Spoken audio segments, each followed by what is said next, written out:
Hey everybody, I'm Gabriel here with HydroJug, and super excited today. We have DESB here with us. Hi guys. Des, welcome. Thanks for having me. Thanks for coming to Ogden, Utah. I know, yeehaw. It's a long way from home, right? Yeah, it's a good hop, skip, jump, and a, throw across the ocean there, yeah. So where is home? Home currently is Columbus, Ohio.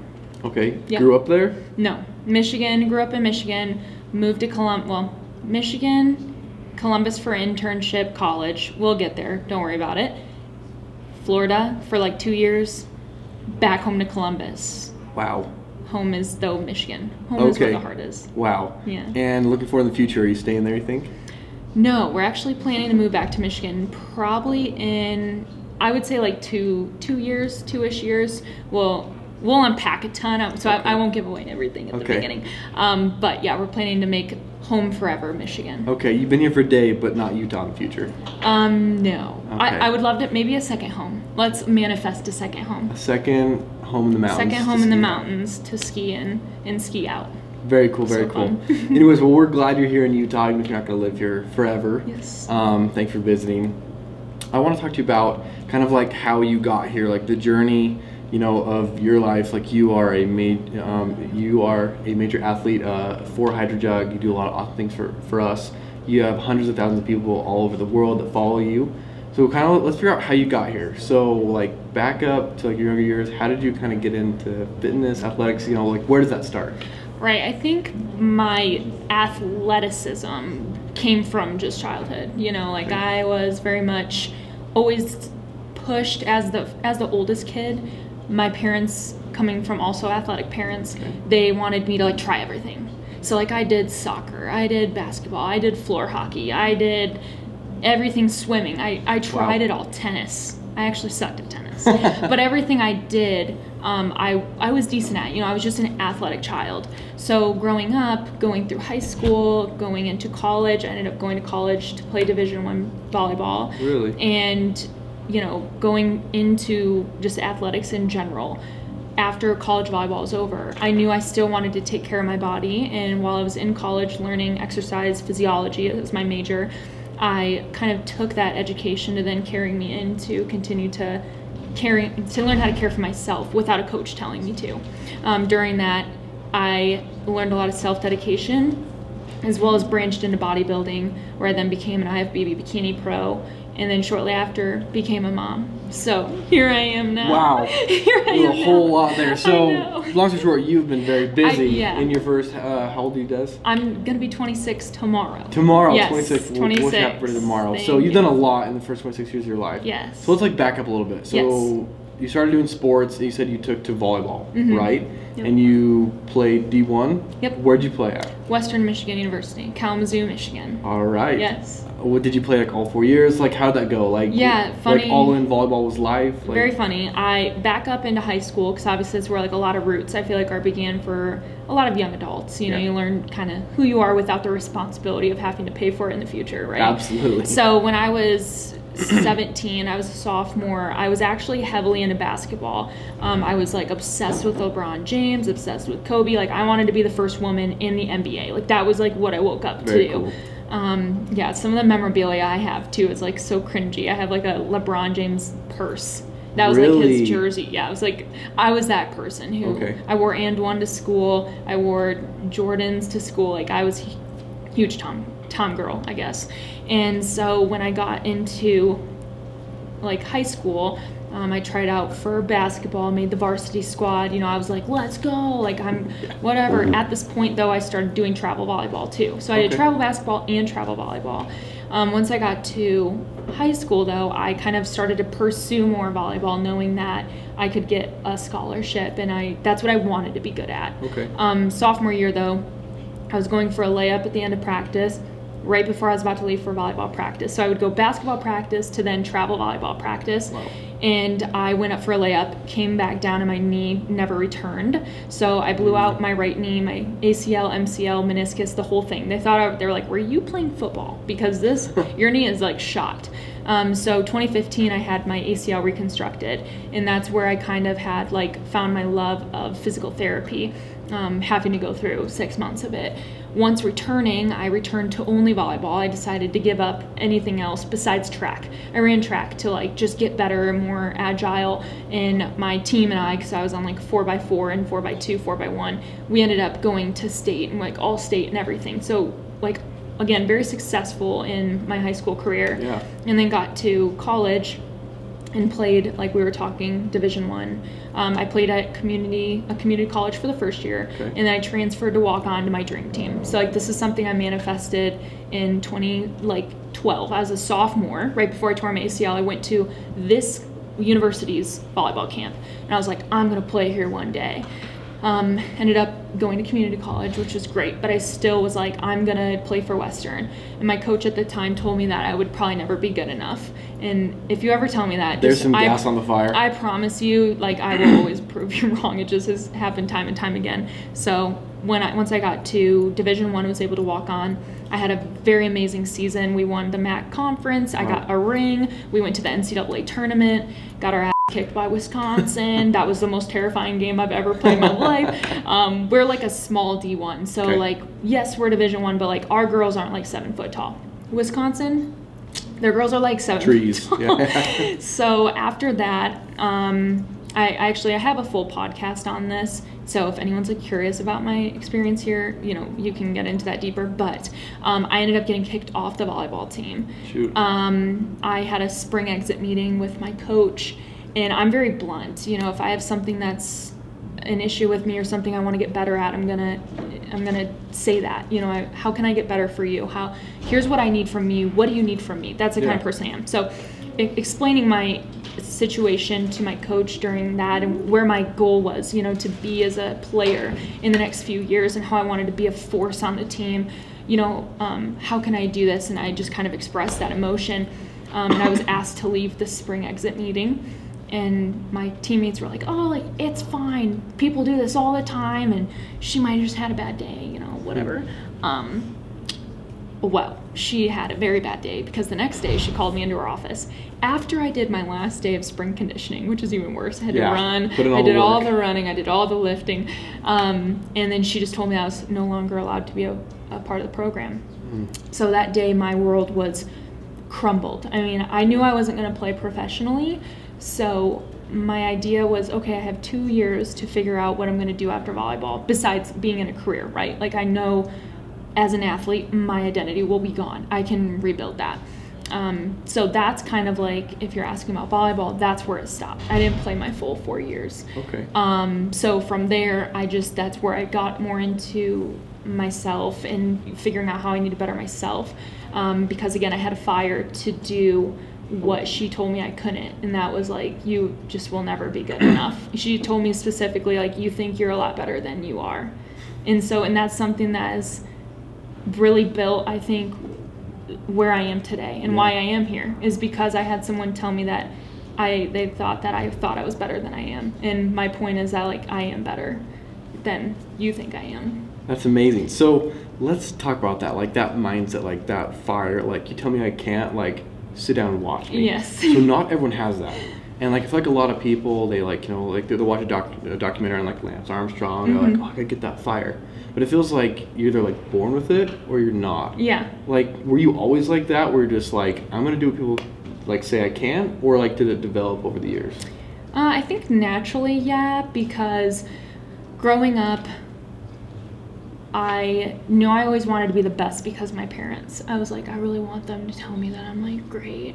Yeah. And I want them to like love me forever. And I feel like once my parents divorced at a young age, I automatically wanted to be even better because I had to please them in separate ways, right? So it was like when my mom would be able to come to my games, I wanted to be really great for her. Yeah. And then when my dad would only be able to come watch my practices, like, I wanted to be the best for him. So I think that, like, although I'm very grateful for their relationship they have, like, it's, you know, great. I have 2 talkative divorcee parents. Yeah. But during that time, as a young person going through that, it was like, okay, I just always have to be the best. So I think that's where that trait just evolved. Was like, yeah, I always wanted to be athletic and I wanted to be great because my parents had success stories in their high school careers.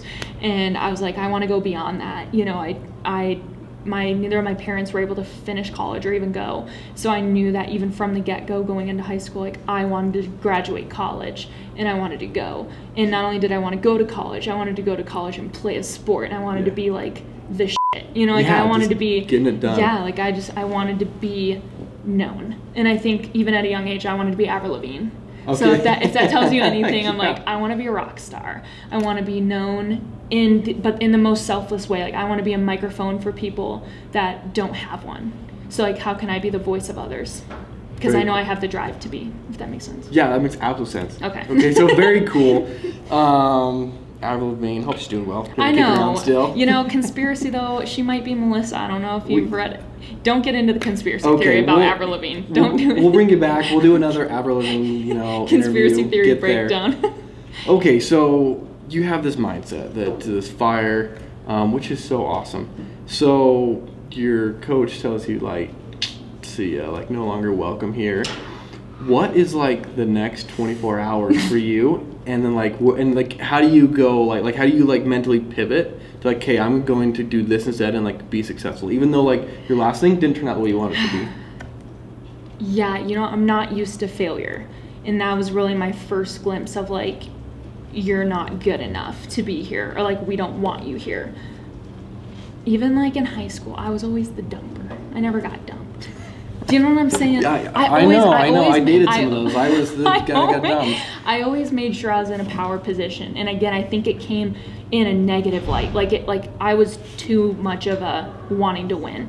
Okay. This experience brought me down to a reality check that I was not prepared for, but that completely pivoted a lot of things. I think I would have grown up even more self-obsessed and narcissistic, honestly. Like I was.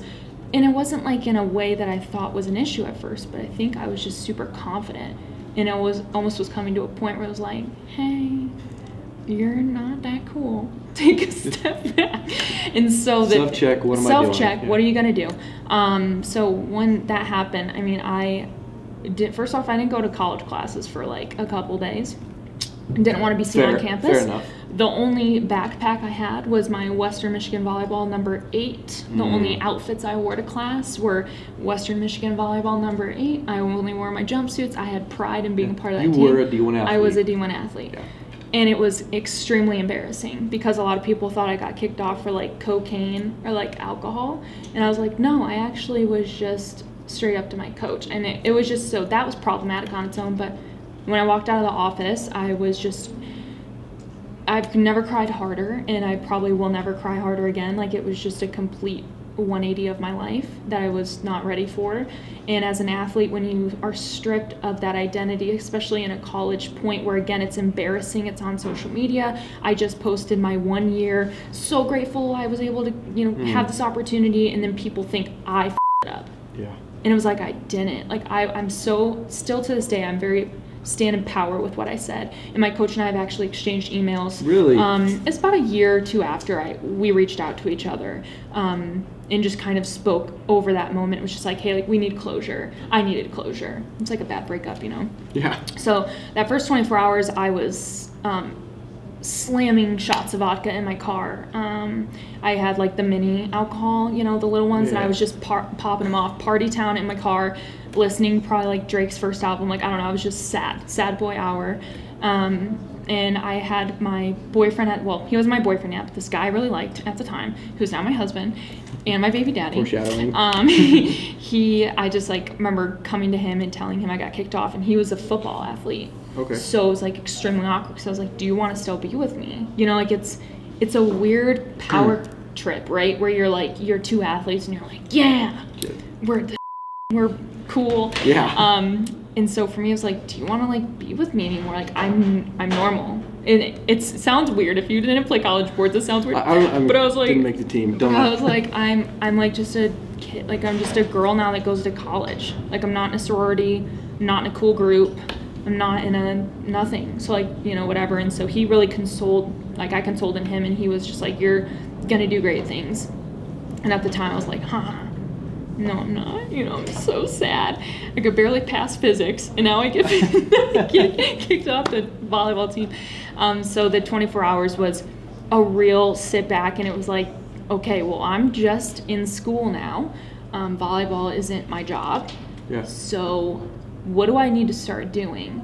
And within that kind of time, I just started, again, taking the education I was learning in my degree, and I just started going to the gym. I still hung out with one of my best friends who was on the team. So she would like do her volleyball workout and then walk over to the student rec and like work out with me. Cool. And I had to find my support system. And if anything, I grew closer with a lot of friends. And then I got into like competing. So that's kind of like, without doing a whole nother sector that we might cover next, that's kind of like where that situation took me. And I just I had to clean out my locker.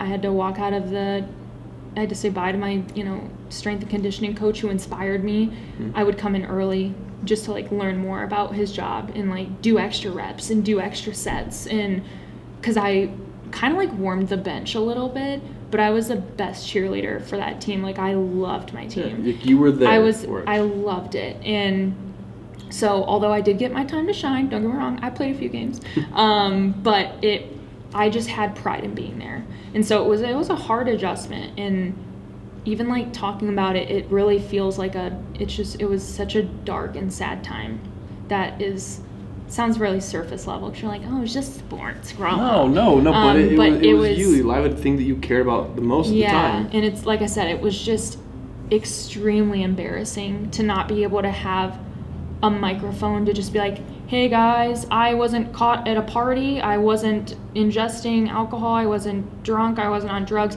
Like, no one knew. And it was just like all these rumors circulating, even down in my hometown, of people saying that, oh yeah, she got kicked off the volleyball team for drugs and alcohol. It's like, what are you talking about? So yeah, that's just where that story began and ended in the same like week. I mean, it seems like so much happened, but clearly, like, maybe looking back now, you look at that as maybe not something you hoped at the time, but it seems like, looking at you now, like, it opened, like, this incredible chapter in future. Absolutely. What happened. So, started competing, yep. But obviously, like, you've done so much more from there. Mm-hmm. Like, how's that open up to, like, now, you do coaching, you have a fitness app. Like, let's talk about how it all just, like, developed from there. Yeah, so from there I started... like I said, utilizing what I was learning I was actually in my biomechanics and my exercise, kind of like building class, if you want to call it, like how to build an exercise plan, right? Biomechanics, then learning like how the body is moving, like different directions and trajectories and everything in between. So I really started to just dive deep into my classes. Like, I was like, okay, I'm finally just a student. I want to be the best. Like, I want to learn and I want to really understand what I'm learning. So through that, I would just like do what I was doing in class, and then I would like go to the weightlifting room after. And I obviously already had a lot of confidence in the weight room because we did high level training for volleyball. So I would just kind of like mimic the workouts that I did while like starting to try a few more that I was learning. It's not like I never lifted a weight before, so I had a good background, but it's like, okay, how can if I want to hit the triceps, like what else can I do besides tricep kickbacks? How can I use the cable? How can I use this machine, whatever it might be? And from there, I was at the gym one day and a girl came up to me and she's like, oh my God, do you compete? And I was like, I immediately triggered. I'm like, no, I'm not an athlete anymore. No, I got kicked off.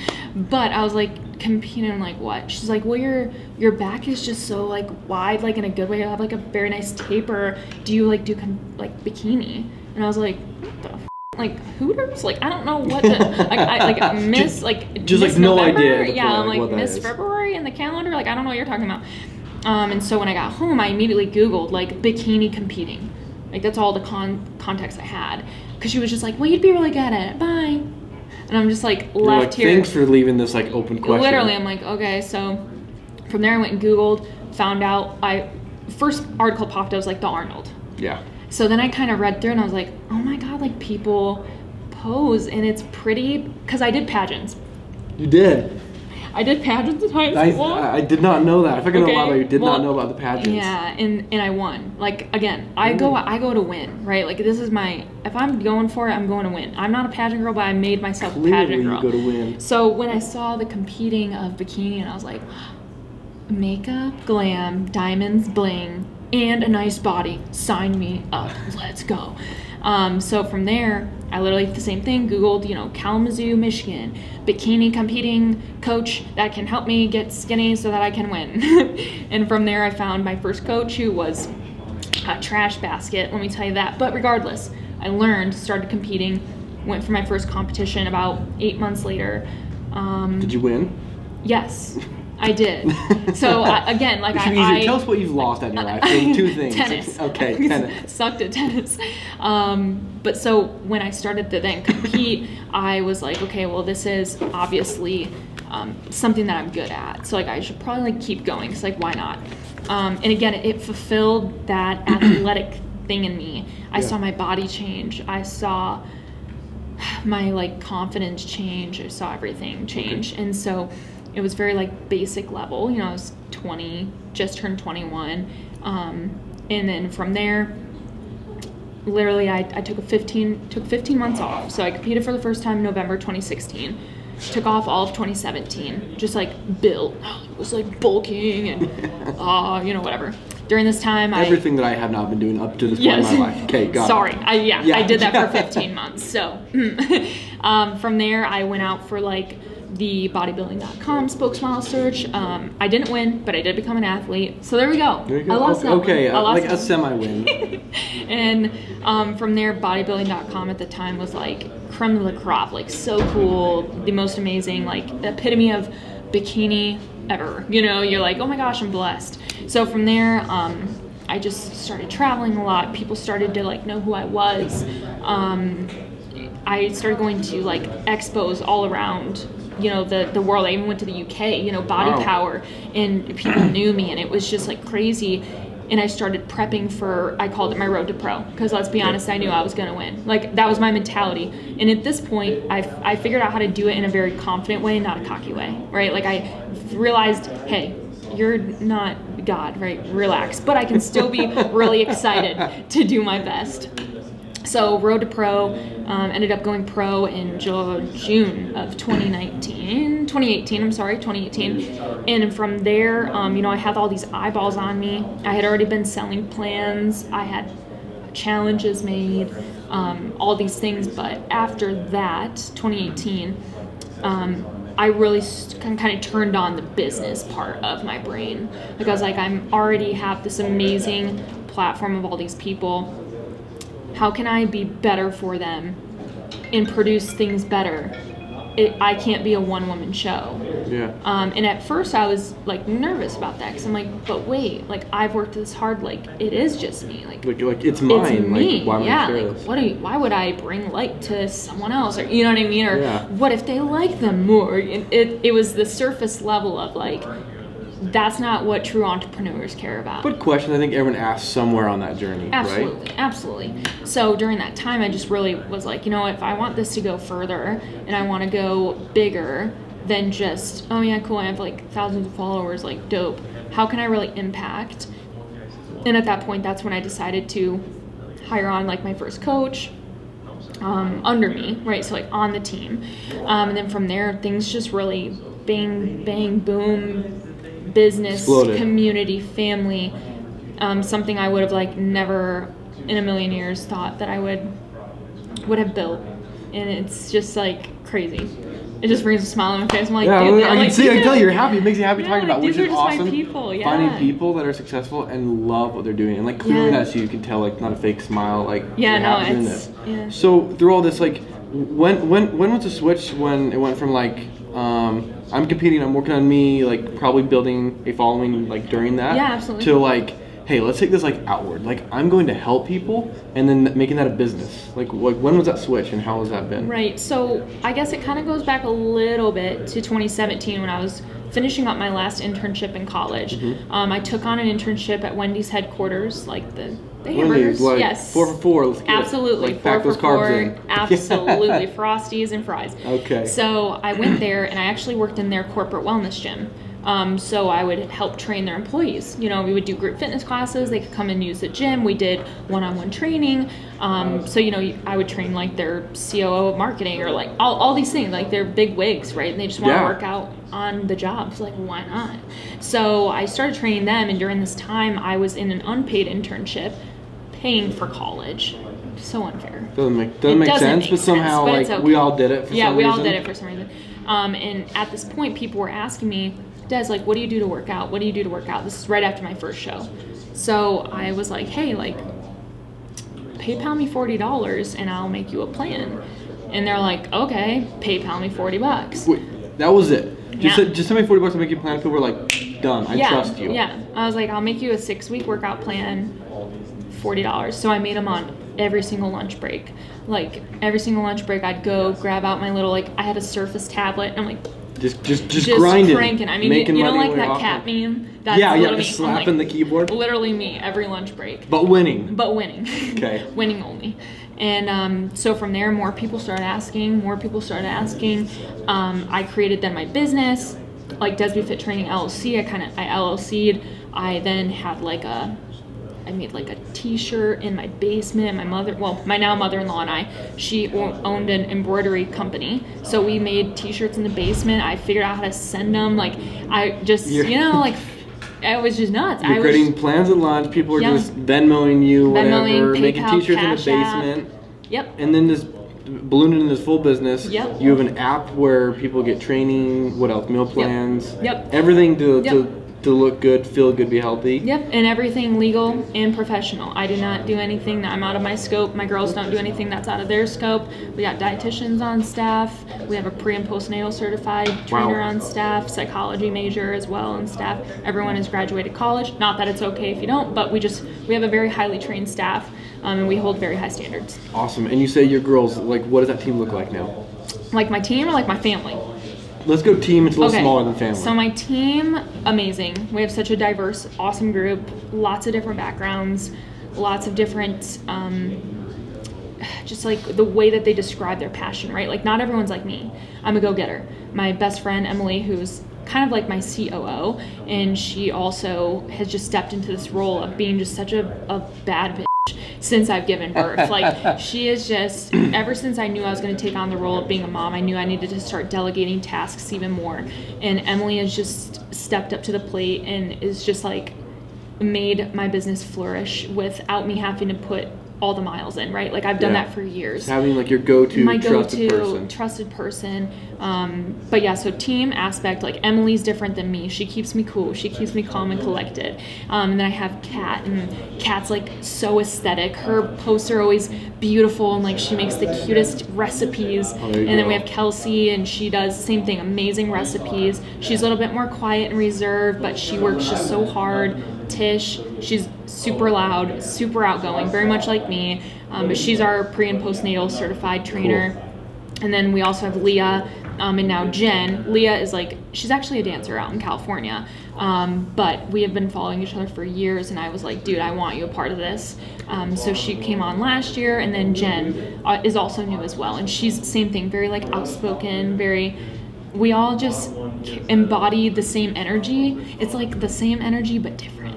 Okay, yeah, but it all forms together one super energy, one I'm gonna go win energy. Lots of female power. And that's a team of 8. Did I count that right?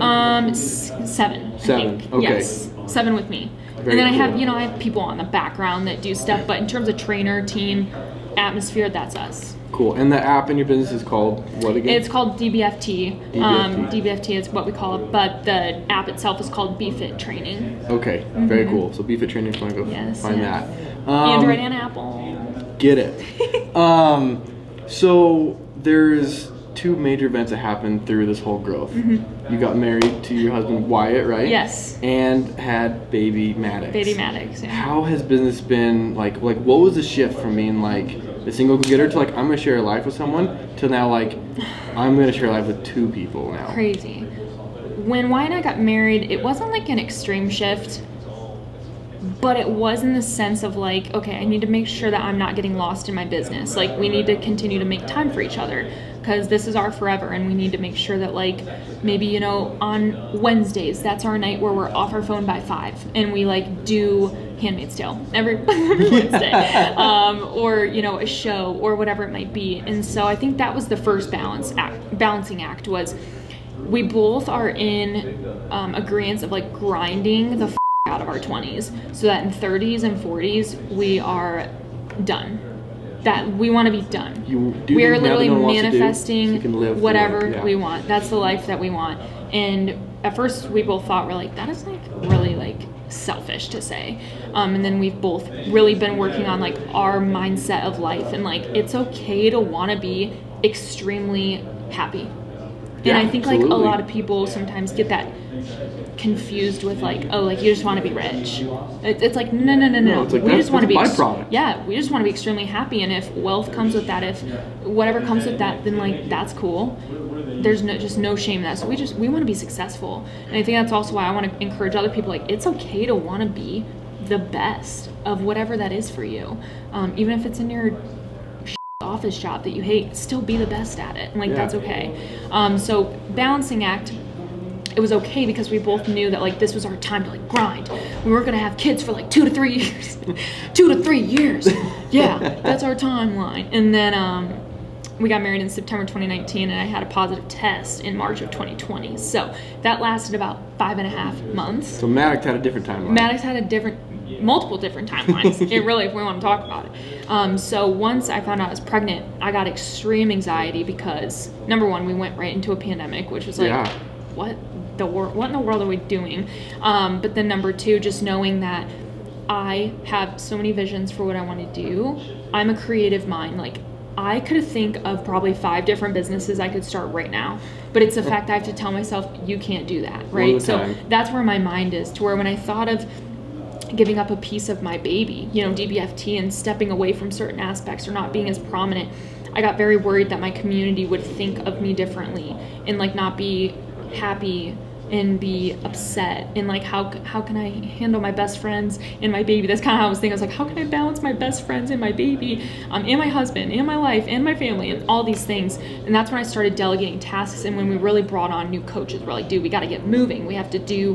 I have to make sure I'm set up for success come November when this baby comes out. We have to set up our 3 challenges. Here's our calendar. Here's what we want to do. And so then once he came, it was, since he came early, we were not prepared, but we made it work. And I had the most supportive group of hundreds of women. We were in the middle of a challenge, and we were right about to end, and I went into labor. And they were just all so receptive of understanding that we're not going to know the winners right away. We're not going to be able to get this. Des can't send this out. Des can't do this. She can't do this right now. She can't be here right now. Whatever that looked like. And even with my clients, you know, like my actual one-on-one clients I check in with each week, I went on a hiatus for, probably 9 weeks. Wow. I didn't check in with any clients. They all sent me gifts. It was just like a crazy uplifting time in my life that I needed it like a lot. And so balancing now Maddox, I feel like I do pretty well because I have a system in place that preceded him being born, to where I can professionally delegate. And that's like where influencer steps aside and businesswoman comes in. Like I got my on lock, and it was hard to do in the beginning, but like we're thriving. And even last year, you know, DBFT as a business, we had our best year yet. And congratulations. Thank you. Yeah, and it's because though we didn't waver, and when COVID hit us, we immediately were like, how can we change this? We immediately went in because we were launching a challenge. We launched a challenge the day of lockdown. Goodness. Woo! Gym challenge. Like, sweet. Gym challenge, 6 weeks. And you can't go to the gym now, by the way. Can't go to, by the way, no gym. Just start lifting your couches. Yep. So from there, we immediately went in, we adapted all the workout plans for at home. Wow. I had my videographer at the time, and we were able to safely film from a distance with some at-home workout stuff. Immediately uploaded them on the app. We have additional exercises, everything in between. I started running live workouts on my Instagram every single day. I'd literally be throwing up on the toilet from morning sickness to then like go work out in a minute after. But that's how we built our communities, because we didn't waver. We kept showing up, and we finessed the system in the way where no one else did. We made it work when no one else wanted to make it work. Wow. It seems like there's 2 things that are like very clear. One, like you build an awesome team that you're just willing to like pivot and work hard and just be successful. No question. Like this whole thing, just like you are a very successful person. But 2, it seems like you built like a family, a community of people that also like are very understanding and like supportive of you, which is so cool, because not everyone that has a following online I mean, I guess I'd say like has a family online, you know, and Yeah. it seems like you have like a family, more people that like care about you, and just like that's like a nice picture, and it seems like that's something that probably isn't easy to build, and then probably that helped like lead you like to like this chair here today of like why you're like with HydroJug and like have like a special product with releasing now. Yeah, well, and that's why the product is the way it is. You know, if you like look at it, you know, yeah, like it's really pretty and it's dainty and it's beautiful and it's something like it's pink, it's womanly, but like the growth of the floral, that's why I kept florals, because the growth that's continued to occur, I wanted to bring it into a new light. So like my first collaboration was so spontaneous and bright, and it was young, and it was newly married. This is after having kids and not sleeping. No, I'm just kidding. This is like new DESB, right? But the beauty behind it was I went to forego the signature. My first one signed, and I was like, I don't want it signed because this isn't me. It's not about me anymore. It's about the people who've got me here. That's why I added the logo for DBFT. So this is our like business logo. Like this is like our family. Like the emblem. We know this logo. Crest. Yeah, it's the crest. There you go.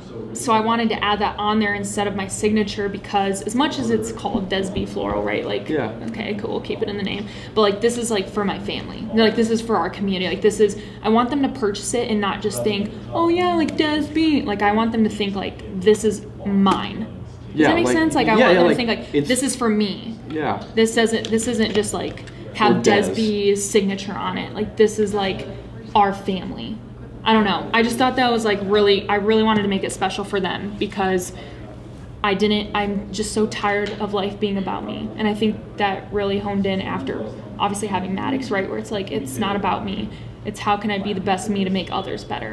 And so that's where the sleeve is just so important to me this time, because I don't think I can express enough thankfulness for the people that have got me through like the past year and have kept me employed and allowed me to keep my employees employed and continue to give out paychecks and to better them. So yeah, that's a lot. But it's so cool. It's so cool like seeing that like mental shift of like you becoming a mom and how that's changed like your perspective. Like it's not about me so much. Like clearly like you have to focus on yourself to some degree, but it's more outward now. And that's for you, your family, and your extended family, obviously. And hopefully HydroJug falls in that family with you my as well. family, all the partnerships I have. I mean, HydroJug is so special to me. It's funny because it's just like, oh, like it's a jug and a sleeve, but it's become so much more than that because I feel so valued here. And I think that's why I want to make sure that like when I'm valued here, the people that I value can also feel valued, because it really comes full circle of like why I would even be here in the first place.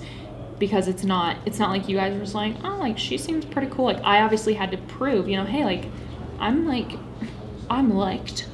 Yeah. What's up? You know, you have to, I'm a business transaction sometimes, right? Like obviously you guys treat me so much more than that, but you have to think who's going to bring return. Like this is our company. We have to keep growing, and we want people that are following the mission and the statements of the company and what you guys believe too. So to know that you guys see that in me, I want to make sure that like my community sees that I see that in them too, because like that's what keeps it going. Very cool.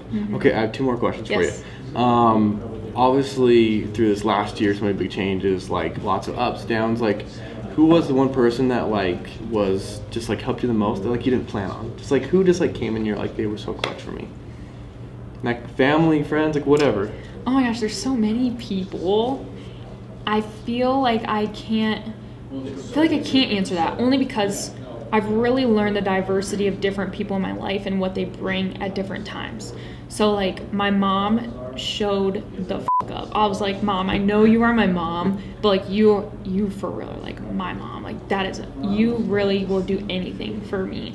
And I think that after becoming a mom too, it's like you understand the love of a mother. So like she showed up for me in ways I maybe just didn't value before, right? Yeah. Like she always shows up for me. But then my sister also, like again, becoming a mom, she was already a mom, receiving her in a different light. My best friend Emily, again, just showing up as like not just a best friend, but like a business partner. Like, hey, like how can I take the slack off you? Do I need to do this for you? Do you want me to send this email? Do you want? And that just came in freaking so clutch, because I was like in over my head. You know, I'm like trying to change poopy diapers and send out like inquiry emails at the same time. It's just not possible. Business mom. Literally. And then lastly, obviously, like my husband, you know, he just continued to push me forward. Even with him having his own doubts in his career and wanting to do more in his career, he still made sure that I felt 100% supported always. Awesome. So, yeah. Very cool. Sounds like there's a lot of people then. Yeah, a lot of moving parts. I feel like a Grammy. Like, I want to thank my mom. I want to thank my dad. I'm like, yes, I want to thank all of you. It's better to be there than be like, I don't know, it's just me. Like, no one else. So it's a good side to be on. Yeah. Okay, final question, because we are here at the headquarters of HydroJug. Yes. What is your daily go-to combo of jug color and sleeve? Okay, well, lately, obviously, it's been my sleeve. A brand new floral by DESB with the hot pink sleeve.